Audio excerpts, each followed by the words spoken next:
breaking news. A huge ball of flames, car parts scattered on both sides of the freeway. A wrong-way driver slammed into several cars on the northbound 805, and now 3 people are dead. All this during evening rush hour. Within the past 20 minutes, the far right northbound lane reopened at La Jolla Village Drive after being shut down all night. 10 News reporter Rena Nakano is live at the scene where CHP will be investigating through the night. Rena. Good evening. Yeah, about 6.5 hours. That's how long it's been since the crash and the explosion happened. But as you can see, still a very active scene. Like you said, about 20 minutes ago, Caltrans reopened one of the lanes. But as you can see, the roads are going really slow. But investigators expected to be out here for a very long time just to try to figure out why and how the wrong-way driver accelerated onto the freeway.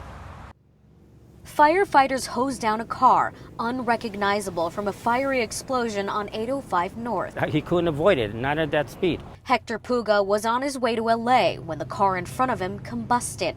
He somehow managed to escape the crash and flames. And all I could do was hold on to my steering wheel and run over everything that exploded. A passerby along 805 near the La Jolla Village Drive exit recorded the surreal scene.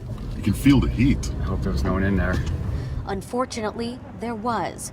CHP investigators say at around 4:30 p.m., a wrong-way driver was speeding in the carpool lane. It hit 2 cars, claiming 3 lives.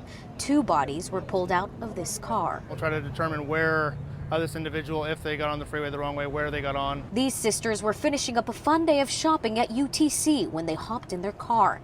Minutes later, they endured a near-death experience. There was smoke, fire, loud noise, and as soon as I look up in front of me, that car over there was flying and tumbling down the freeway. They say the driver of this SUV managed to crawl out of the car. The survivors carried him to the shoulder where an ambulance picked him up. CHP says he endured broken bones but is expected to recover. Investigators have a long night ahead of them. As for Hector Puga, he's at a loss for words, just thankful that he wasn't in the driver's seat just 1 car ahead. What can I say? I'm alive. You know, not much to say. I'm lucky. I'm grateful for that.